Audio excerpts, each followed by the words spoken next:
Բարևսելի հայ ժողովուրդ, Հիսուսի խաղաղությունը բոլորիս վրա, ամեն, սիրելի հայր, Հիսուսի անով գալիս եմ քո առաջ, խնդրում եմ քո Սուրբ Հոգու զորավոր ներկայությունը, խնդրում եմ քո այսօրվա թարմ օծությունը, նորօծությունը, խնդրում եմ քո ողջ զորությամբ իջիր մեր վրա, օծիր իմ շուրթերը, խոսիր, աղոթիր, փառաբանիր ամեն ժամանակ, ամեն իրավիճակում, այսօրվա եթերը հանձնում քո ձեռքերի մեջ, թող քո հոգին շարժվի, ամեն բան ինչ որ քեզանից է, թող արձակված լինի մեր կյանքերի վրա, քանի որ քո կամքը բարին, հաճելին ու կատարյալն է։ Բեր քո փառավոր հաղթանակը իրավիճակների վրա ու ցույց տուր քո փառքը, հաստատիր քո ճշմարտությունը, որ ամեն մեկի միտքը բացվի, լուսավորվի, որ ճանաչի ճշմարտությունը, քո ճանապարհները։ Ամեն իրավիճակները թող պտտվեն ու դառնան պատճառ, որ հայ ժողովուրդը արթնանա քնից։ Սա թող լինի հայ ժողովրդի արթնության պատճառը։ Իրավիճակները, որ ստեղծված են, որ փորձում են սպանեն հավատքը Հայաստանում, որ փորձում են անարգեն եկեղեցին, որ փորձում են անարգեն Հիսուս քո անունը, ամեն բան քո վերահսկողության մեջ է, ու դու պատասխանիր քո որոշված ճանապարհով, քո որոշված ժամանակին ու քո որոշված ձևով։ Ցույց տուր, որ դու ես Տերը տերերի, Արքան արքաների ու եկեղեցին, որը քո հարսնացուն է, դու ես իրան առանձնացրել քո համար, դու ես որոշել, որ եկեղեցին պետքա լինի քո հարսնացուն ու դու ես, որ քո եկեղեցին սրբում ես, մաքրում ես, լվացում ու արդարացնում ես, քո արյունով դու ես գինը վճարել, դու ես ընտրել մոխիրների մեջից անարգված մարդկանց ու բարձրացրել քո անվան համար, քո փառքի համար ու այդ բոլոր մարդկանց միաբանությունը անվանել եկեղեցի։ Ես օրհնում եմ քո կատարյալ կամքը, քո որոշումը։ Մենք համաձայն ենք քո ընտրության հետ ու կարիք չունենք քննարկելու քո հարսնացուի ով լինելը։ Մենք վերապահորեն վստահում ենք քեզ ու գիտենք, որ դու արել ես լավագույն ընտրությունը։ Ամեն աշխատանք եկեղեցու հետ արվում է քո ձեռքով ու դու ես, որ պատրաստում ես քո հարսնացուին ճիշտ ժամանակին այն հարսանիքի համար, որ դու պատրաստել ես ու որոշել ես, նախասահմանել ես։ Փառք քեզ ամենակարող Աստված քո փառավոր հաղթանակի համար։ Ես օրհնում եմ քո կատարյալ կամքը, օրհնում եմ քո եկեղեցին, որ այն պատրաստի իր ժամանակին ու ամբողջությամբ պատրաստ վիճակում սպասի քեզ ու կայանա այն հարսանիքը, որին բոլորս ակնկալում ու սպասում ենք։ Փառք քեզ ամենակարող Աստված քո փառավոր ծրագրի համար։ Ամեն։ Ամեն, սիրելի հայ ժողովուրդ, ուզում եմ նորից խոսեմ այս մասին, ինչը որ հիմա ակտուալ է ու անկեղծ ասած շատ դժվար է այս մասին չխոսել, որովհետև այն մեղադրանքները, որ հնչում է եկեղեցու հասցեին, մի քիչ զարմանալի է, չնայած երբ որ հաշվի ենք առնում ու նայում ենք Աստվածաշնչում գրված պատմություններին, սպասվող դեպքերին, այս մասին Աստված մեզ արդեն իսկ զգուշացրել է ու նախապատրաստել է, որ մենք հանկարծակի չգանք։ Նույն ձևով Հիսուսը, երբ որ իր աշակերտների հետ էր, ինքը ասում էր, որ 3 օր հետո ասում էր, որ ինձ խաչելու են, 3 օր հետո հարություն եմ առնելու։ Բայց լսում էին աշակերտները ու իրանց համար մի քիչ անսովոր էր, անհասկանալի էր, քանի որ այդ պահին չէր կատարվում, թվում էր, թե երբեք էլ երևի չի կատարվի։ Բայց երբ որ դեպքերը սկսում են կատարվել, այդ ժամանակ աշակերտներն էլ սկսեցին հիշել որոշ բաներ, որ Հիսուսը արդեն իսկ իրանց հետ խոսել նախապատրաստել էր։ Ուղղակի իրանց միտքը այդ պահին փակ էր ու իրանք չէին հասկանում, բայց երբ որ դեպքերը սկսեցին կատարվել, իրանք սկսեցին հիշել այդ ամեն ինչը։ Նույն բաները կատարվում է մեր հետ։ Այն բոլոր նկարագրված դեպքերը Աստվածաշնչում, որ սպասվում են,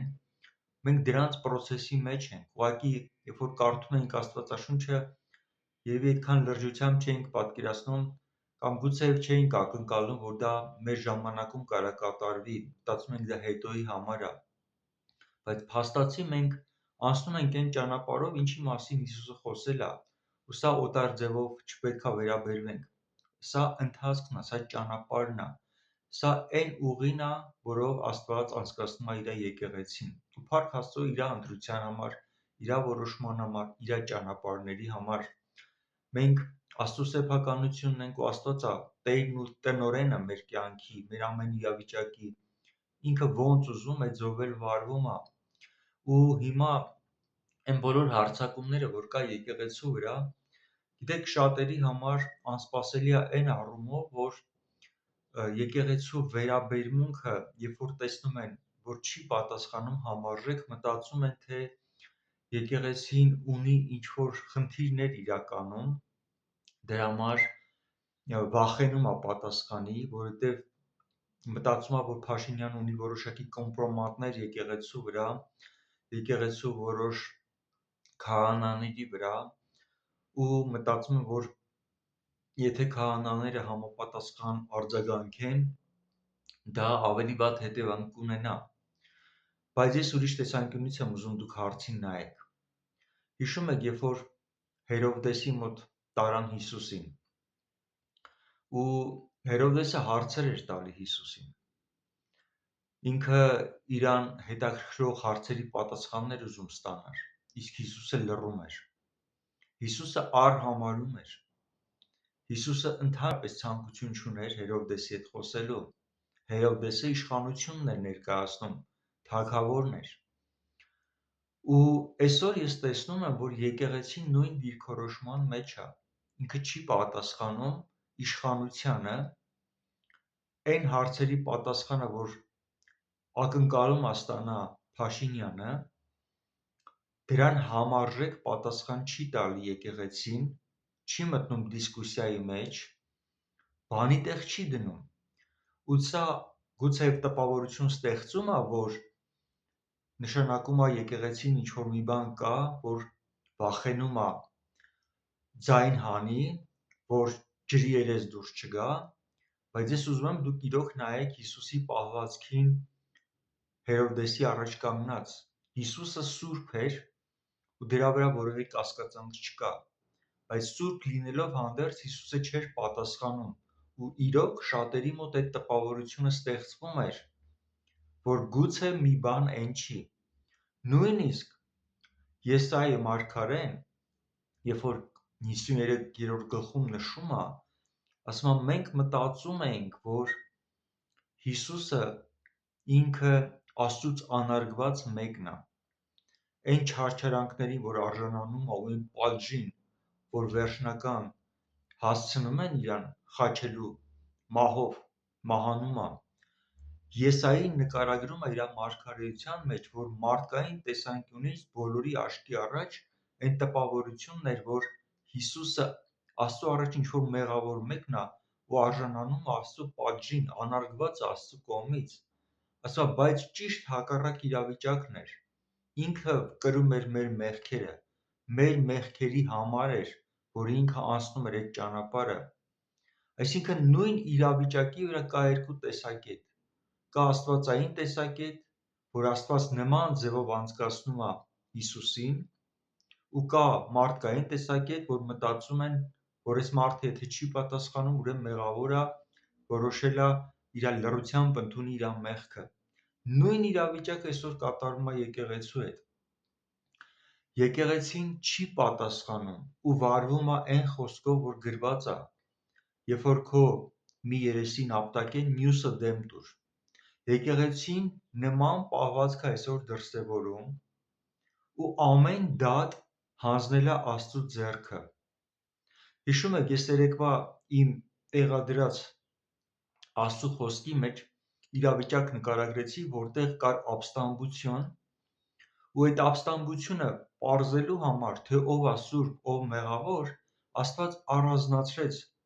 իրարից այդ մարդկանց,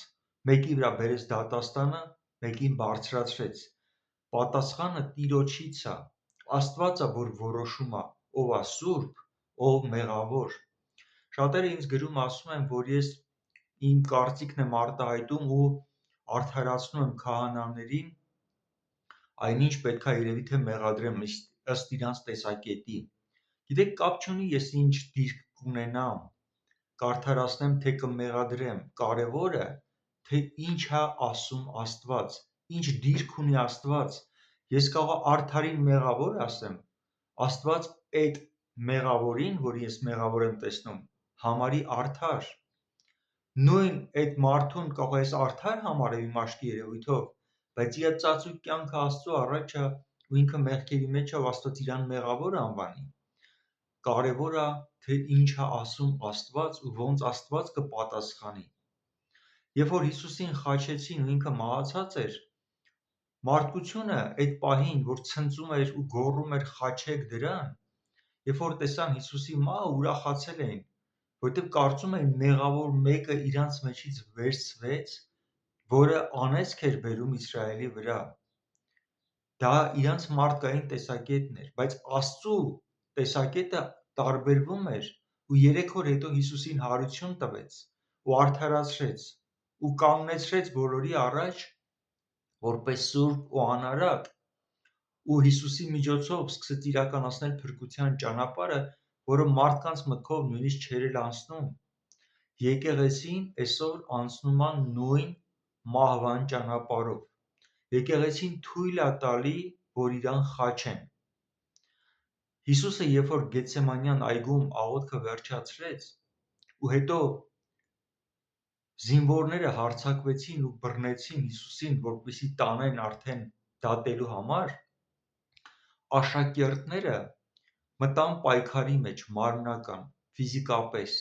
Պետրոսը իր սուրը վերցրեց ու կտրեց զինվորներից մեկի ականջը։ Ի զարմանս Պետրոսի Հիսուսը վերցրեց այդ զինվորի ականջը ու կպցրեց նորից դրեց տեղը ու ամբողջությամբ վերականգնեց այդ զինվորի ականջը ու հանդիմանեց Պետրոսին իր պահվածքի համար։ Ասեց, եթե ես ուզենամ, թե լեգիոն հրեշտակները կանչեմ, բոլորին միանգամից հարցերը կլուծեն, բայց փաստացի ես դրա համար չեմ եկել, ես պետք է թույլ տամ, որ իմ հետ անեն այն ինչ որ ուզում են,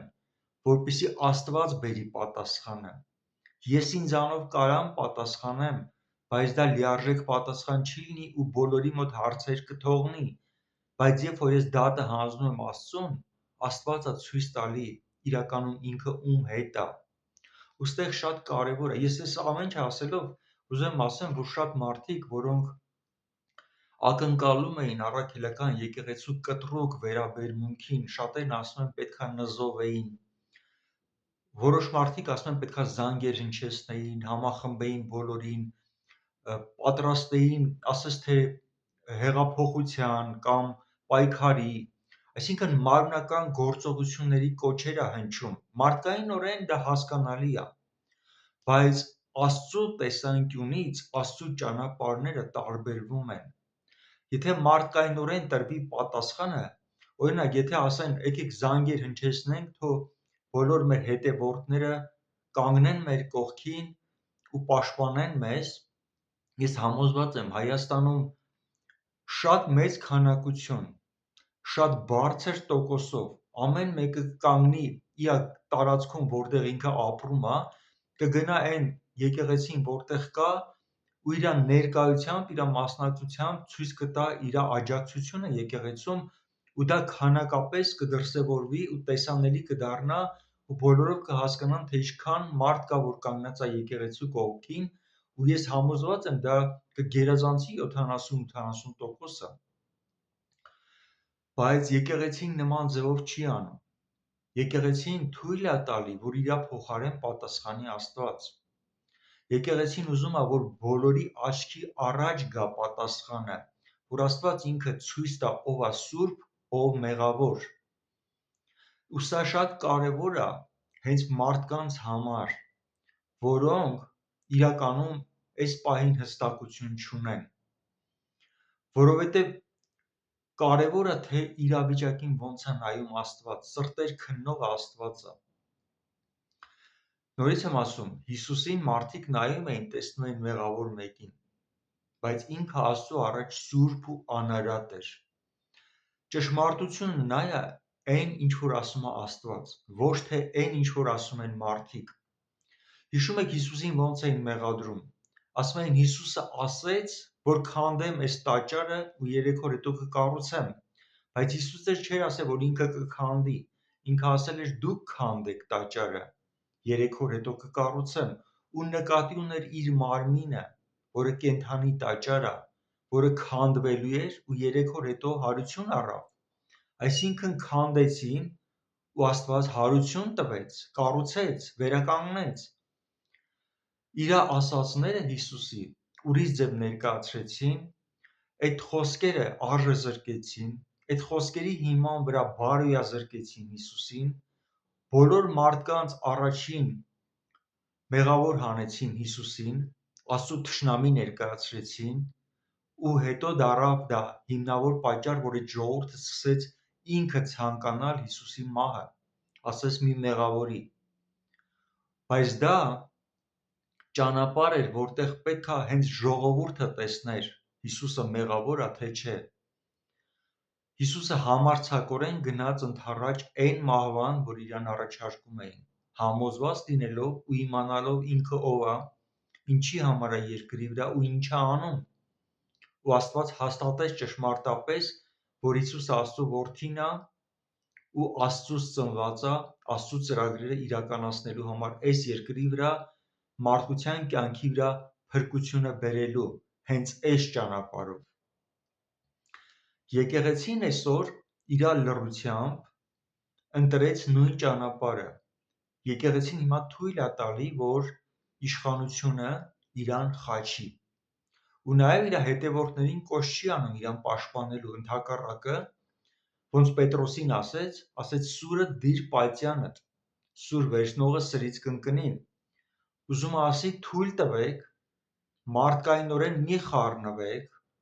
մեզ մի պաշտպանեք մարդկայնորեն, մեզ պաշտպանող կա։ Մենք ունենք Տեր ու Փրկիչ Հիսուս Քրիստոս, որին եւ ծառայում ենք։ Ոնց ենք ծառայում, մենք գիտենք, Աստված գիտի։ Մենք Աստծուն ենք ծառայում, որևէ մեկի ծառան չենք, Աստծու ծառան ենք, Աստծու առաջ ենք պատասխանատու։ Արդար ենք թե մեղավոր, Աստծու առաջ ենք։ Ուխտ ենք դրժե թե ուխտ ենք պահե, Աստծուն տված ուխտն ենք դրժե կամ պահե։ Մեր դատավորը Աստված է։ Այսօր առաքելական եկեղեցին իրան բերեց այդ դիրքի մեջ ու ասեց. «Էն ենք ինչ որ կանք, թող Աստված որոշի մեր հետ ոնց կվարվի։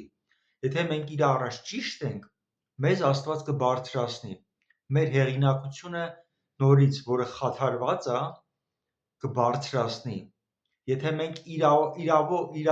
իրավմամբ մեղավոր մեկն ենք, Աստված մեզ կհեռացնի»։ Ու սա շատ կարևոր բան է, որ դատաստանը տրված է Աստծուն։ Ես երեկվա իմ տեղադրած խոսքը Աստվածաշնչի պատահական չեմ տեղադրել։ Հստակ երևում է, որ Աստված է բերում դատաստանը, պատասխանը իրավիճակի վրա։ Աստված է զատում արդարին մեղավորից։ Աստված է հաստատում իր ծառայողի եղջյուրը, որին հավանել է։ Դրա համար հարազատներս, մի անհանգստացեք կատարված իրավիճակով։ Այս ճանապարհը պատահական ճանապարհ չի, սա աստվածային ճանապարհն է ու սա արթնության ճանապարհն է Հայաստանում։ Սա Աստծո ներգործությունն է, որ լինելու է գերբնական զորությամբ Հայաստանի վրա, որտեղ սուրբը ավելի է սրբվելու, մեղավորը ավելի է պղծվելու, ոնց խոսքը գրած է վերջի ժամանակների մասին։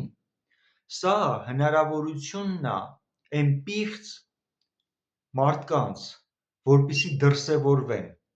որպեսզի իրանց բացահայտեն ու Աստված բերի արդար դատը իրանց վրա։ Իսկ իր սրբերի ու արդարների համար պատրաստված է գերբնական պաշտպանություն ու հեղինակային բարձրացում։ Երբ որ Սեդրակը, Միսակը, Աբեդնագովը հայտնվեցին կրակե փորձության մեջ, բոլորով ակնկալում էին, որ իրանք պետք է այդ կրակի մեջ մոխրանան, բայց Աստված ինքը մտավ կրակի մեջ իրանց հետ ու անցկացրեց այդ փորձության միջով ու հանեց իրանց առանց խանձվածքի, ցույց տալով, որ ինքը այդ 3 հոգու հետ է։ Աստված իր ծառայողների հետ է միշտ։ Կապ չունի մարդիկ ինչ են մտածում, ինչ են խոսում։ Աստված ինքը իր ձեռքով հաստատում է, թե ում հետ է ինքը։ ու թող կատարվի Աստծո կատարյալ կամքը այս իրավիճակի վրա, որ ստեղծված է Հայաստանում։ Աստված արդար դատավոր է, անաչառ, կապ չունի իր ծառայողն է մեղք գործողը, թե աշխարհիկը։ Աստված արդար դատ է վարում։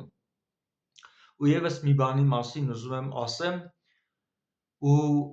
իմ համար մի քիչ անսպասելի էր նման բանը կարդալը, բայց փաստացի Փաշինյանը իր գրառումով մի բան բացահայտեց։ Մի քանի օր առաջ հիշում եք, ես ասում էի Փաշինյանը որպես երկրի վարչապետ իշխանություն ու իրավունք չունի խառնվելու եկեղեցու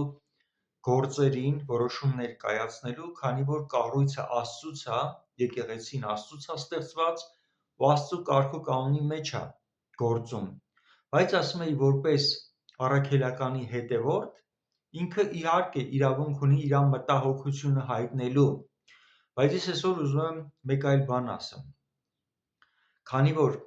Փաշինյանը գրառում արեց ու ասեց, որ ինքը կասկածում է, որ Հիսուս Քրիստոսը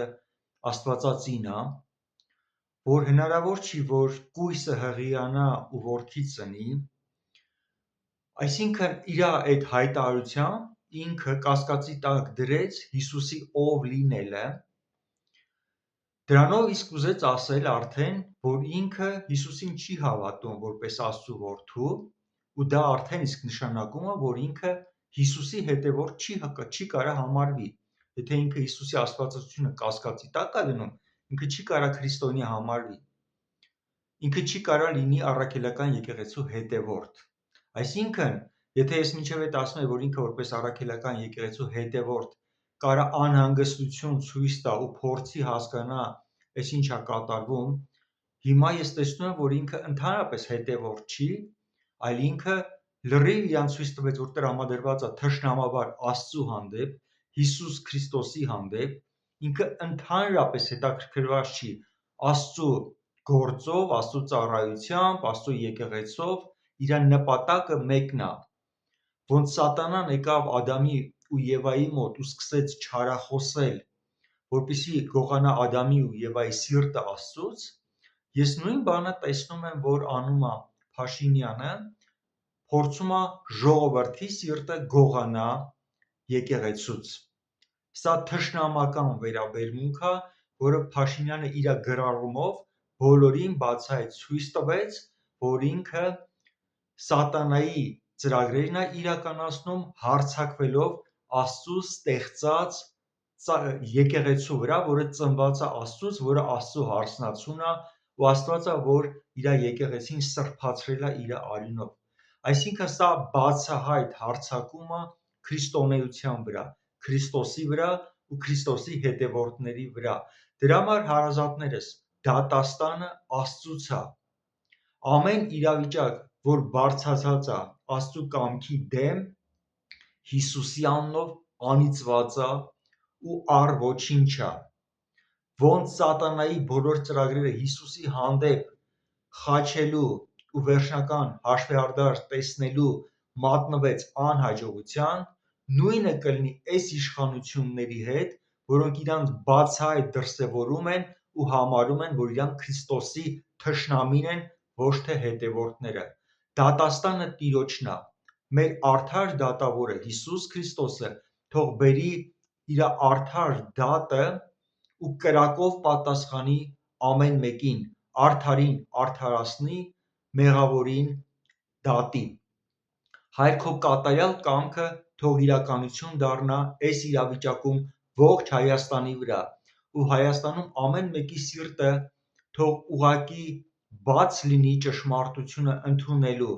ու եթե կար ինչ-որ մեկի մոտ կասկածանք, թող իրավիճակը դասավորվի հենց այն ձև, որ հստակություն գա ամեն մեկի մոտ, որ մարդիկ տեսնեն, թե ում հետ ես դու, ում ես պաշտպանում, ում ես բարձրացնում, ում ես տալի քո օրհնությունը, ու քո հակառակորդին, քո թշնամուն, քեզ մեղադրողին, քո անունը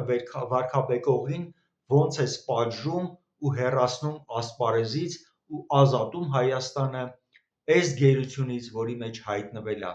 Փառք քեզ, շնորհակալություն, որ դու ցույց ես տալի, որ Հայաստանի Տերը դու ես,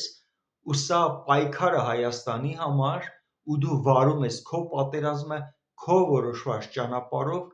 քո որոշված ձևով բերում ես հաղթանակը Հայաստանի վրա, իրականացնելով այն խոստմունքը, որ տվել ես Հայաստանին, այս ճանապարհով, որ մինին արարատն ու ասքանազը հարություն է առնում, իսկ տեսիլքի դեմ դուրս եկողները ոչնչանում են հիմնահատակ Հիսուսի անունով, ամեն։